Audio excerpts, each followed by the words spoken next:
बिस्मिल्लाहिर्रहमानिर्रहीम। अस्सलाम वालेकुम दोस्तों, आज की इस वीडियो में हम बात करेंगे बरबरसलार सीज़न 2 के हवाले से। क्या बरबरसलार सीज़न 2 नहीं रिलीज़ किया जाएगा, इसकी क्या बड़ी वजूहात हो सकती हैं, ज़राए इसके बारे में क्या कहते हैं। तमाम तर मालूमात जानने के लिए वीडियो को अंत तक जरूर देखिएगा।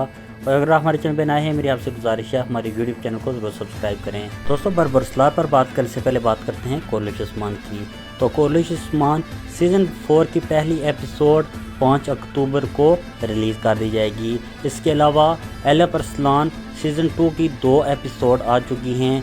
अगर बात करें बरबरसलार की, तो सोशल मीडिया पर ये खबरें गर्दिश कर रही हैं कि बरबरसलार को बंद कर दिया जाएगा। तो यहाँ पर मैं अपने नाज़रीन को बताता चलूँ, ये खबरें बिल्कुल फेक हैं। ऐसी कोई भी बात अभी कन्फर्म नहीं हुई। हमारे तजिए के मुताबिक बरबरसलार सीज़न 2 ज़रूर आएगा। और ऐसे भी मुमकिन है 15 अक्टूबर तक बरबरसलार की शूटिंग भी स्टार्ट हो जाए। बरबरसलार सीज़न 2 में हिजर रईस का किरदार किस अदाकार को देना चाहिए, कमेंट सेक्शन में अपनी प्यारी से राय का इजहार ज़रूर कीजिएगा। इंशाल्लाह मिलते हैं अपनी नेक्स्ट वीडियो में, तब तक के लिए अल्लाह हाफिज़।